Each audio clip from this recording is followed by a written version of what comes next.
next address will focus on enabling the next generation green networks. We did talk about next generation, but now is the next generation green networks. We are honored to have Lieutenant General Dr. S.P. Kochar, DG of Cellular Operators Association of India, who will shed light on enabling the next generation green networks. Mr. Kochar is a business leader, a decorated veteran of the military, and a change management evangelist with a passion for building organization for long-term success. Prospers into multicultural settings, author of the book, Train Soldier to a Skilled Citizen, with a PhD in leadership and management. Without further ado, please put your hands together for Lieutenant General Dr. S.P. Kochar, everybody. Sir, a very warm welcome.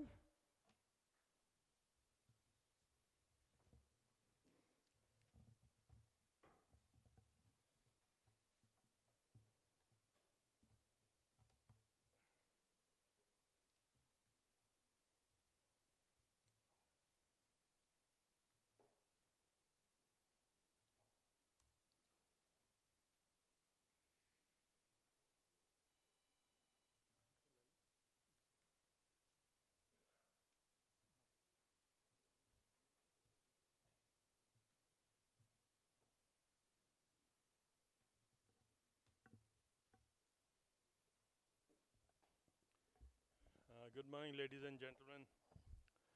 Firstly, thanks, PG, for getting me here finally. I've always been wanting to come on this stage, but I'm at a disadvantage. Such erudite speakers before me. You should have placed me in some other session, where I could have spoken something.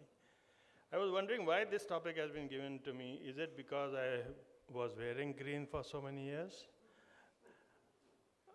But what be as it may, my mind goes back to somewhere during Commonwealth Games, and some of you may remember that time. This became a fashion statement. Green became a fashion statement. And I was traveling from Srinagar to Delhi, and I read in the newspaper, Delhi is going green, so I was very happy. But when I landed up in Delhi, going green meant painting the buses green, painting the dustbins green. You may remember that was a phase when everything was painted green and we said we have gone green. That was green at that time.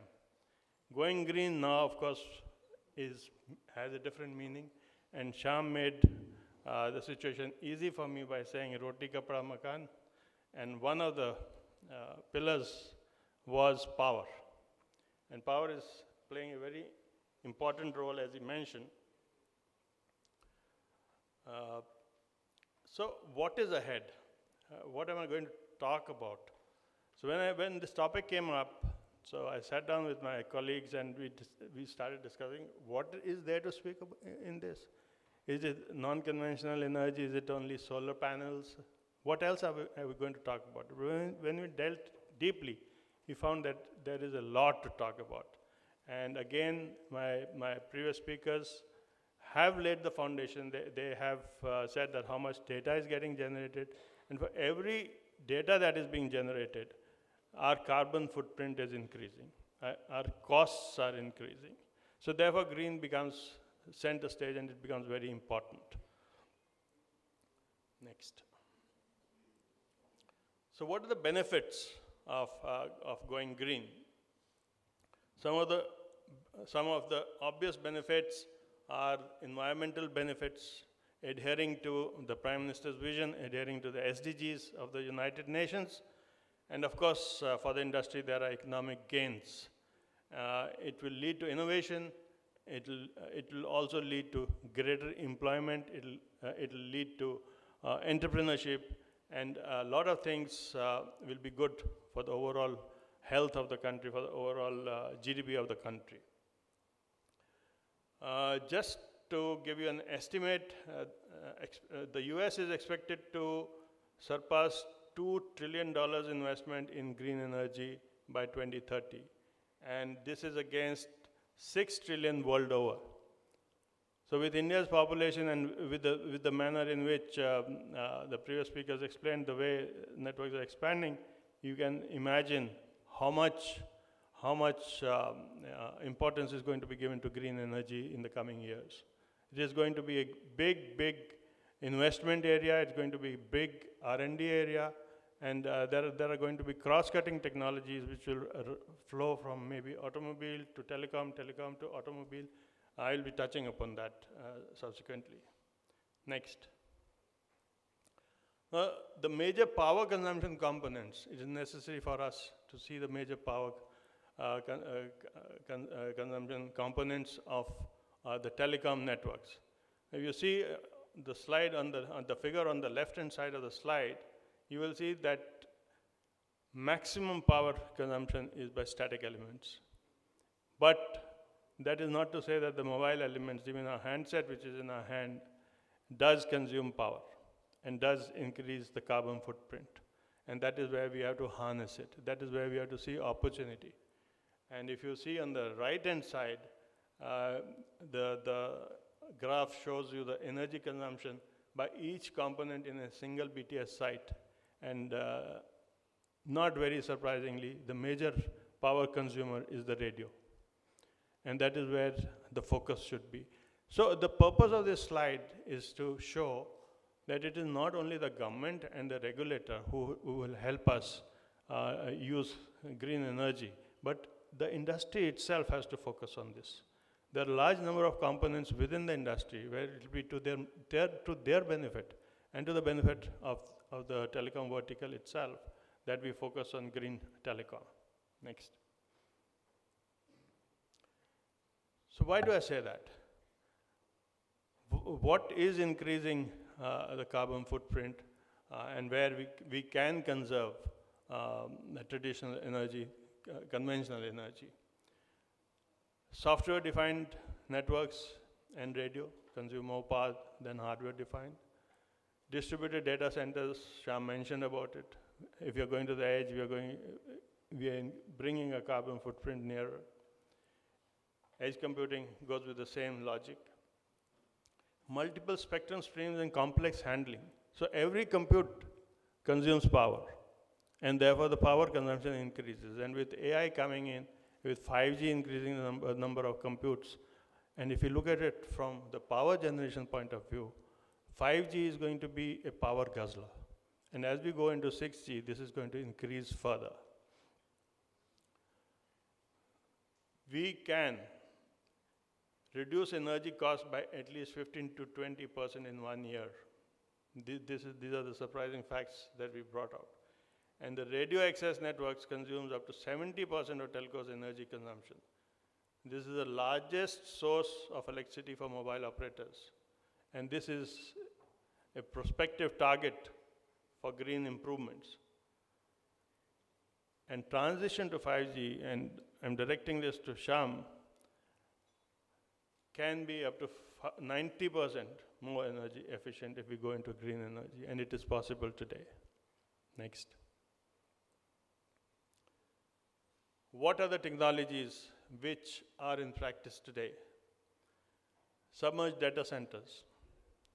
This is known that the heat gets dissipated by having data centers underwater, maybe under sea, maybe under artificial water bodies, but this is in practice world over. And this is going to increase in countries like India, where data consumption is, data storage and consumption and computing is going to increase in the years to come. Free cooling and liquid cooling. Smaller data centers, maybe free cooling. Larger data centers already have got into liquid data cooling, liquid cooling processes. Green energy access, we are all aware. Green energy access can be windmills, can be solar panels, but how to harness them, how to bring them into the grid, and where there is no grid, as you mentioned, then how do we use it? How do we use it? The answer is that we borrow maybe from the automobile sector, where they're toying with hydrogen batteries, hydrogen cells.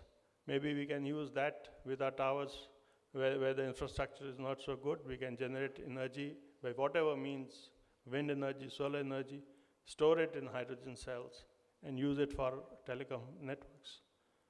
Is that an answer? I don't know. Future will tell. But obviously, the research which is being done in other sectors can be used for utility in telecom. AI-assisted optimization, again, Shyam referred to it, 6 lanes and whatever he said.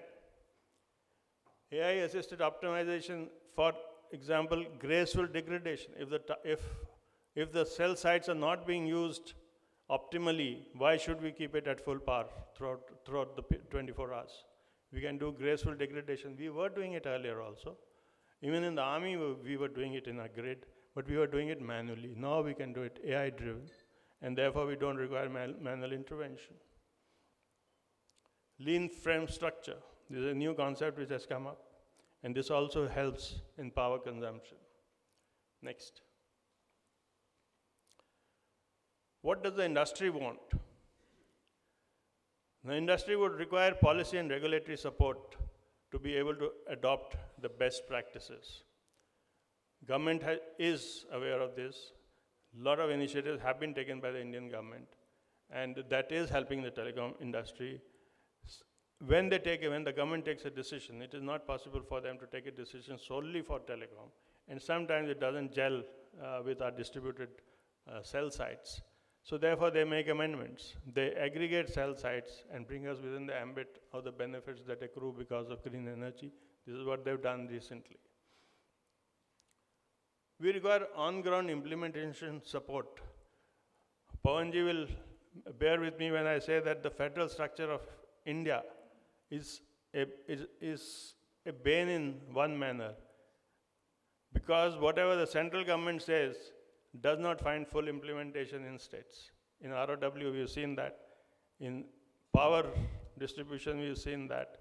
And we have to find answers to that. We have to find a legal framework that is binding for such crucial matters over the state government's jurisdiction, over the local body's jurisdiction, for the benefit of the nation. Some of the things which have been done: open access. Government has already done that. I mentioned this very briefly. One distribution utility, one bill, one payment mechanism. This is not really green, but it helps. It helps. And this has been implemented. The orders are out. The jury is not yet out. Hopefully, the state governments will also fall in line. Hopefully, the utilities will fall in line. And they will start implementing what has been promulgated as a good step forward by the Government of India. Next. Now, what are the emerging technologies and what is the future outlook? Sky is the limit. Innovation, again, my predecessors mentioned about that. I just briefly mentioned about the hydrogen cell. Now, coming down to more core areas, wind and solar energy are very well-known concepts. Dual-powered solar cells have come into the market. They are giving you much better efficiency than what earlier solar cells were giving. But still, we are connected to the grid today. We have to get connected to the grid. We have to do network metering so that the financial benefit of generating solar power comes to our kitties. But this may not be true where we have to store power. Storage of power today is a very expensive situation. We have to do much more work in this. The industry has to start doing work on this. We have certain types of batteries which are being manufactured maybe by LG or other international bodies where storage of energy can be done, and that in the stored energy can be utilized whenever required, on site. In isolated cell towers, this may be a requirement, and that is where I said hydrogen cells may be an opportunity which we should look at. Kite technology. Now, this is something which is new. Earlier, we were using windmills, and they were expensive. I remember when, about 10 years back, when we computed the cost of one windmill, it was coming to 1 crore. Today, it will be much more. Instead of that, there is a new concept which has come into being, which is a kite-generated windmill. So instead of connecting the turbine to a moving, blade, you are using a kite moving in figure of eights and harnessing the power of altitude and wind speeds available there to drive a turbine. And this can then get connected back to the BTS. Or maybe, let the mind run wild. Maybe the BTS itself is in the kite. If we can't use TDD in the BTS, doesn't matter. I'm sure Sham will use FDD. And with FDD riding the kite, maybe we have an elevated BTS with a very, very small, General Bhatt will bear with me, with a very small RF signature, which for the military also will be very good. So these are the innovations which are emerging. Turbine-based power generation, you're aware of this. And this is now a flavor in the Western nations, and which will find its place in India very soon, I'm sure. So these are some of the innovations which are coming up, which are seen emerging. But the point which I would like to make at the end of this all is that green energy is important. Green energy is important for the environment. It is important for policymakers. It is more important for industry, economically and functionally. So let us look at this seriously, and let us look at this from an innovative point of view and keep our minds open. The more out of box we think about it, the better we will be. Thank you very much.